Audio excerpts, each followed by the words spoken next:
Bonjour Cédric et Cédric. Bonjour. Et vous êtes qui? Alors moi, je m'appelle Cédric et j'ai un travail dans la vie et tout un tas de choses qui m'occupent, mais je suis aussi internaute comme tout le monde et ce depuis des années, je traîne sur les tréfonds du web, ce qui fait que j'ai ouvert un blog avec Cédric pour parler de tout ça, de la culture web, de tout ce qui s'y passe, des mèmes et de toutes les choses intelligentes ou stupides qu'on peut trouver à dire sur le sujet. Donc je m'appelle Cédric aussi, comme Cédric. Et donc on a ouvert Boombox en 2010 pour justement... en fait, on a beaucoup travaillé en communication et en publicité. Et pendant des années et des années, on a lu plein de choses plus ou moins intelligentes sur tous ces métiers-là.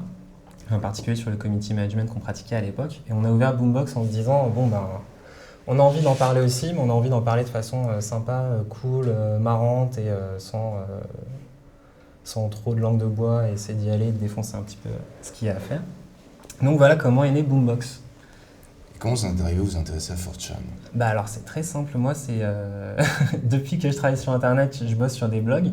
Et en fait ce qui est super important dans les articles que tu écris, c'est d'avoir tout le temps des bonnes illustrations, histoire que les gens puissent accrocher comme ça. Et donc, quelle meilleure mine d'illustration que 4chan, le forum qui crée toutes les illustrations à la con qui pullulent sur le web et sur Google Images depuis bientôt 10 ans. Donc en fait, c'est par l'image que tu as commencé à t'intéresser à 4chan. C'est par l'image que j'ai commencé à m'intéresser à 4chan, que j'ai compris comment fonctionnait 4chan et surtout c'est par l'image que 4chan est vu au travers du web, quoi. Personne ne voit les conversations qu'il y a entre les internautes de 4chan, on voit que des images. Bien. Quelqu'un qui débarque aujourd'hui sur 4chan, c'est un petit peu comme un papou qui ne sait pas parler français qu'on met en plein milieu de Paris, quoi. Il n'a pas le mode d'emploi, il ne connaît pas les codes, il ne connaît pas les valeurs, les usages. Ceux qui débarquent sur 4chan se font traiter de pédales. Est-ce que vous pouvez expliquer un petit peu qu'est-ce que c'est, comment ça fonctionne, et quand on débarque dessus, qu'est-ce qu'il faut ne surtout pas faire ou qu'est-ce qu'il faut faire? Donc 4chan, c'est composé d'environ une quarantaine de forums. Et celui qui est le plus célèbre, c'est /B pour random, parce qu'ils n'ont aucune logique. Et en fait, c'est sur ce forum-là qu'il se passe le plus de choses choquantes, intéressantes, créatives. Les gens qui arrivent, ils viennent grosso modo pour venir se prendre un petit fixe de what the fuck et de choc en arrivant sur ce site-là. Donc du coup, la plupart du temps, les nouveaux utilisateurs arrivent et ils lurkent, c'est-à-dire qu'ils observent en fait ce qui se passe pendant plusieurs mois. Histoire juste de comprendre un petit peu comment tout ça s'organise, quelles sont les blagues, quelles sont les vannes récurrentes, quelles sont les images qui viennent. Et en fait, souvent les utilisateurs commencent à participer quelques mois après avoir regardé ça un peu flippé de loin. Parce qu'effectivement, c'est un peu flippant de participer. Moi, je me souviens la première fois où j'ai voulu participer à un truc, je me dis non, je vais pas le faire, je vais me faire allumer. Ce qu'il faut comprendre, c'est qu'effectivement, tout le monde est Anonymous. Effectivement, les Anonymous viennent de 4chan. C'est effacé au bout de quelques heures. Il n'y a pas de trace qui est gardée de ce qui s'est passé, des discussions qui ont été lancées sur 4chan. En règle générale, sur 4chan, quand une discussion marche, c'est qu'elle est provocatrice, il y a quelque chose qui choque. Plus c'est choquant, plus effectivement ça va amener du débat, et il n'y a pas de limite. On peut rire sur les nazis et sur les juifs. La seule limite, c'est qu'on ne peut pas rire des petits chats, en fait. Ce qui déclenche les discussions, c'est pas forcément le truc qui est toujours le plus choquant, mais c'est le truc qui va pouvoir générer de la créativité derrière, dans les blagues et dans les images qui vont être postées. Ce qu'on appelle un mème. C'est vrai qu'effectivement, 4chan, en fait, ils ont tellement créé de mèmes qu'aujourd'hui, c'est devenu une sorte d'usine à créer de la rigolade. Et effectivement, ils vont essayer de lancer des mèmes, ils vont essayer de lancer... souvent, c'est des petits jeunes qui débarquent et qui veulent... C'est quoi un mème?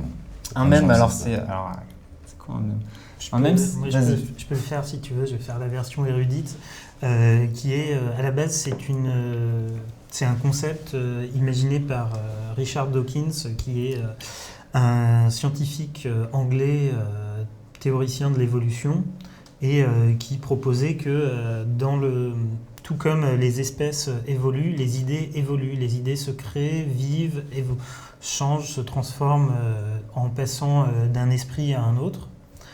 Et voilà, pour lui, il s'est inspiré du français et du mot grec pour la mémoire pour créer le nom même et désigner ces idées qui évoluent à travers le temps. Et en fait, une fois qu'est arrivé Internet, c'est devenu une machine Internet est une machine à ce que les idées traversent le monde à une vitesse infiniment supérieure. Et donc, on parle de même Internet pour tout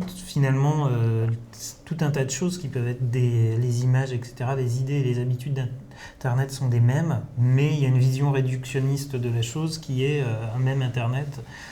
C'est une image comme ça où on prend une photo et on lui colle un petit texte dessus et on lui fait dire toujours la même photo, on lui fait dire tout un tas d'autres choses et c'est une sorte de blague renouvelée et répétée à l'infini jusqu'à ce qu'elle ne soit plus drôle, puis à nouveau redrôle quand quelqu'un la relance en la modifiant un peu. Et c'est comme c'est comme un darwinisme de la blague, c'est-à-dire que les gens, il y a plein de tentatives de mèmes qui naissent tous les jours, chaque seconde.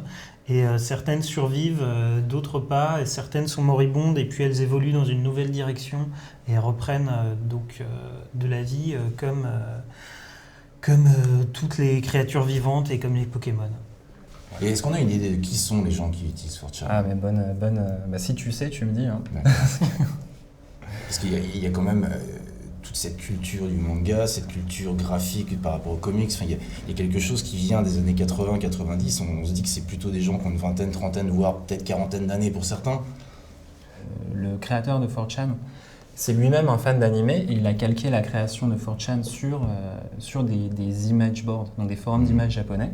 Part à la base de mecs qui sont fans d'anime, qui touchent un peu en graphisme, et qui, au fur et à mesure du social et de l'évolution de la board, a fini par ramener d'autres gens qui sont un peu plus communicants, culture internet, et qui du coup s'amusent avec l'effet divers ou des choses comme ça pour rajouter une couche de graphisme dessus, rajouter des blagues. Et en fait, aujourd'hui, effectivement, on doit avoir une population qui est beaucoup formée de gens qui touchent plus ou moins à Internet dans leur vie de tous les jours. Donc même professionnellement, on voit qu'il y a énormément de trucs qui sont faits par des graphismes professionnels ou par des vrais dessinateurs qui sont au taquet. Et il y a aussi tout un tas de gamins de 13-14 ans qui ont découvert ça par un forum de jeux vidéo quelque part, qui débarquent ici, qui font des trucs pourris sous Paint et qui sont parfois aussi vachement repris en fait. Ce qui est marrant, ce qui est étonnant plutôt, c'est que vous me présentez 4chan comme étant une sorte d'usine graphique. Et en même temps quelque chose de l'ordre du darwinisme social où en fait on crée des mèmes, on crée de la culture, on crée des objets graphiques. Pardon. Et en même temps, la majeure partie des reportages qui parlent de 4chan, c'est la poubelle du web, le site où on va trouver des photos pédophiles, le site où il y a des blagues racistes en permanence. Enfin, comment vous expliquez cette différence de perception entre la façon que vous êtes présenté 4chan et la façon dont les médias le représentent ? Bah, c'est simple, c'est qu'ils y vont pas. Enfin, vraiment, hein. C'est que ça se limite à ça, mais sur 4chan, les gars, ils sont là pour faire de la blague, quel que soit le sujet, quel que soit le point où il faut aller. Et voilà, ils sont là pour faire de la blague, essayer de faire le max. Ils sont prêts à tirer sur tous les sujets un peu chauds. Et après, en fait, voilà, ce qu'on va retenir d'eux, c'est qu'ils font des images avec des nazis, ils font des images avec de la pédopornographie, ils font des images racistes. Mais en restant au premier degré de l'interprétation de ces images. Mais c'est un petit peu ce qui s'est passé il y a quelques semaines avec l'UEJF qui a attaqué Twitter pour le hashtag Le Bon Juif. C'est-à-dire qu'on a cette espèce de mème qui se développe en une journée où c'est la journée où on fait des blagues sur les juifs et donc t'as un petit peu tout qui passe. Et t'as l'UEJF qui se dit putain c'est n'importe quoi, c'est abusé, tous ces gens-là c'est des gros antisémites. On va demander à Twitter de retirer tout ça, nous filer toutes leurs IP pour qu'on puisse les attaquer au pénal, ainsi de suite. Ben non. C'est vraiment, enfin c'est ne voir qu'une partie des choses en fait. C'est-à-dire que effectivement sur 4chan ou sur Twitter, il y a du racisme, il y a du porno, etc. Mais c'est ce qu'on retient aussi parce que c'est ce qui choque le plus. Mais en fait, 4chan, pour que ça marche, il faut qu'il y ait ce qui a fait son succès, c'est une liberté absolue. C'est-à-dire que, à part mettre des photos pédophiles qui peuvent te valoir d'être effacé et banni, il y a C'est la seule limite. Voilà, c'est la seule limite et qui est quelquefois un peu. Il y en a qui justement aiment bien toucher aux limites. Voilà. Même sur ça, même par rapport aux limites de la board, ils vont s'amuser à faire des blagues avec, essayer de détourner le truc. Ils sont juste Pédobert, par exemple, qui est devenu un mème, qui est ce symbole pour se moquer de tous ceux qui sont persuadés que sur Internet, qu'Internet est truffé de pédophiles. Et eux, c'est eux qui les mettent justement des pédobères partout. Exactement. Et du coup, en fait, en restant au premier degré, en disant regardez, c'est un forum de racistes et de nazis et tout ça, juste on passe pas derrière, donc on passe pas dans la richesse un petit peu de ce qui fait la vivacité de cette communauté et pourquoi cette espèce de pauvre forum qui ressemble à rien est devenu l'un des cœurs culturels de l'internet. Et on en reste à créer de la page et de la médiatisation autour de thèmes qui du coup font la promotion du racisme. Ça. Alors je dis pas qu'il n'y a pas 2-3 vrais racistes au passage dedans, hein, puisque 2-3 000. 2-3 000.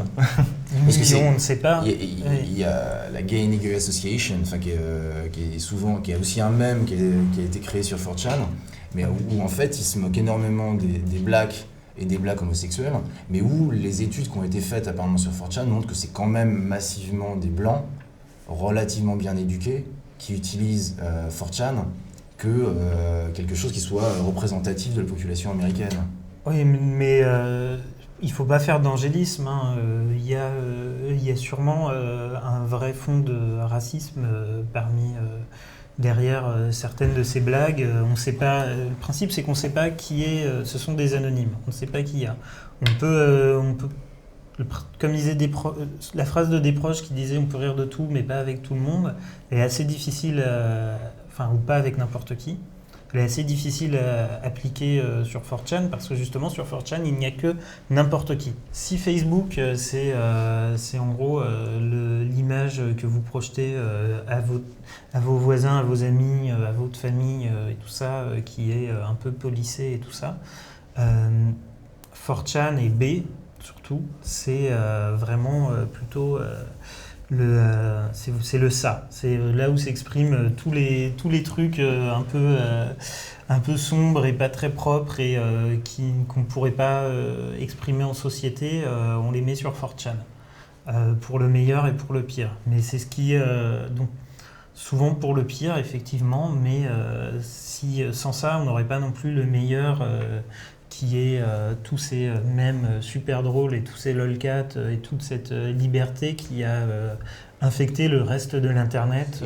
Moi, ce qui m'amuse avec les photos que vous avez sélectionnées qui tournent, c'est que quand j'ai proposé aux 20-20 heures de parler de 4chan, je leur avais dit, écoutez, 4chan est au web aujourd'hui un petit peu ce que l'atelier des Beaux-Arts était en 68 à Paris. C'est-à-dire c'est eux qui ont créé les codes visuels.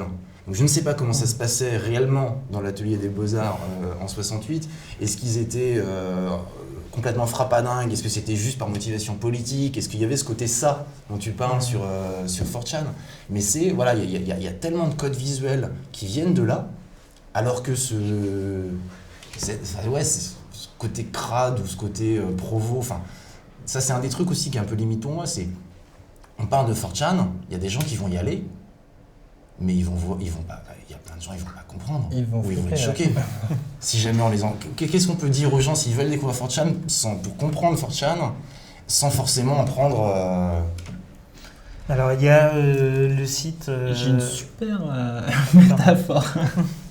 4chan, c'est comme... ça va être un sachet de thé rempli de culture Internet que tu vas laisser diffuser dans un grand bol d'eau qui va être l'Internet. Du coup, si tu prends un sachet de thé et que tu le mets dans ta bouche, ça va être pas bon et tu vas avoir mal à la bouche.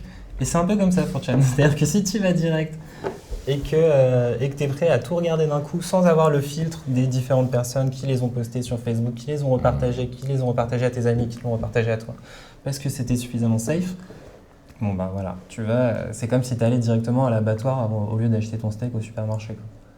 Tu fais, c'est pas beau, c'est moche, c'est comme ça que ça arrive à la fin.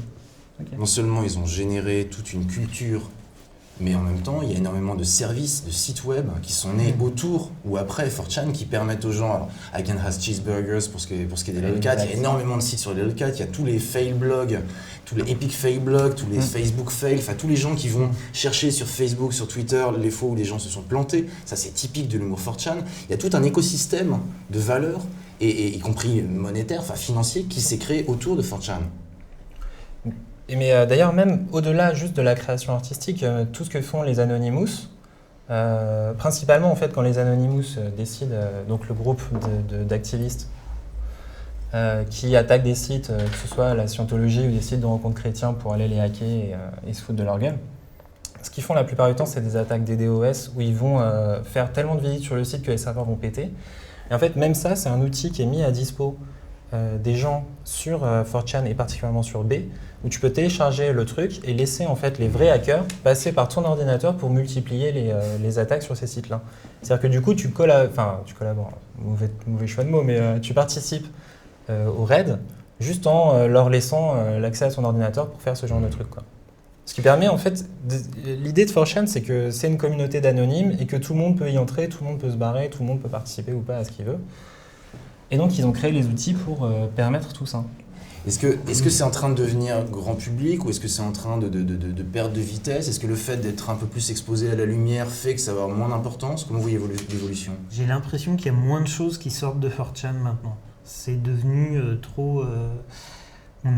On a l'impression que tous les vieux s'en plaignent, mais les vieux se plaignent toujours du fait qu'il y a trop de nouveaux qui gâchent tout. Ça, c'est une constante de tous les sites internet.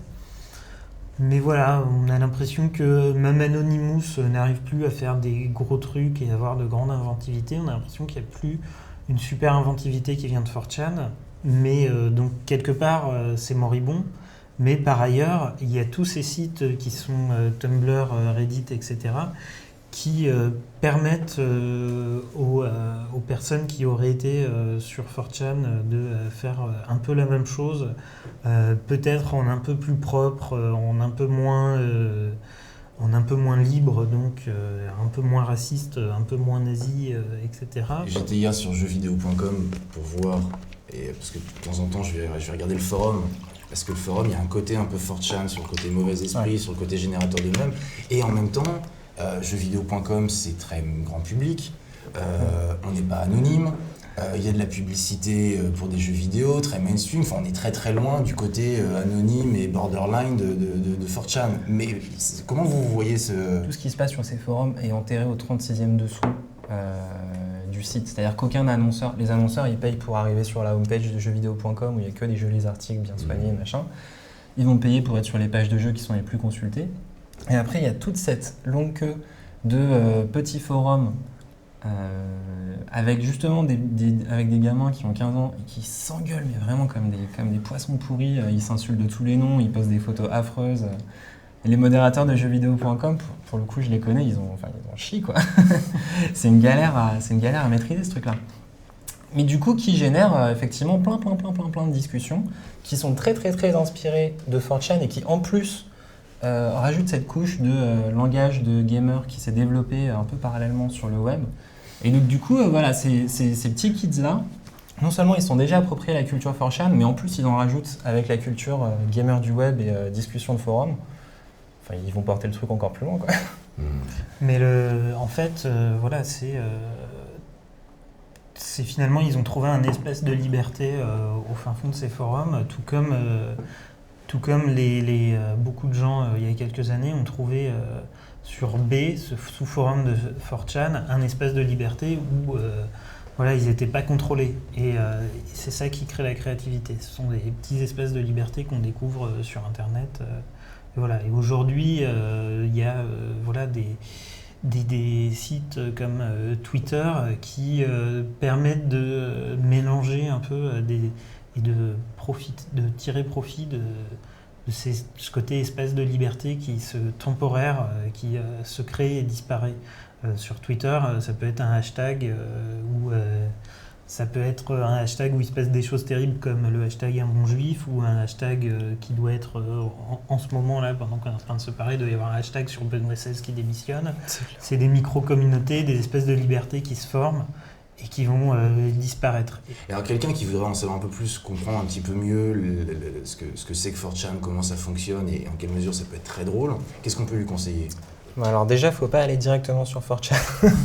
Le mieux, c'est d'aller sur des sites qui s'amusent un petit peu à reprendre. Moi-même, en fait, ça fait un moment que je ne vais plus sur 4chan, je vais sur un site qui s'appelle Le Meumé, parce qu'en plus, ça mixe un peu du langage de la rue au truc. Donc c'est lememe.com. Et c'est juste un site qui est rempli de gifs et d'images et qui est ma source principale de tout, en fait, aujourd'hui. Parce que c'est du 4chan déjà un petit peu Filtré. C'est le best-of. Voilà, c'est du best-of de tout ce qui peut traîner comme truc culturel rigolo et gif animal à la con et détournement d'images en ce moment. On est à l'époque de la curation. On peut aller sur Encyclopædia Dramatica, qui est un site qui tente de référencer... Qui est un peu le Wikipédia de 4chan. Voilà. C'est la version... Moi, il y a un truc qui était génial sur Encyclopædia Dramatica, c'est la définition d'Internet. Ils disent Internet a été inventé par Al Gore pour permettre aux soldats américains de continuer à voir du porno. Voilà.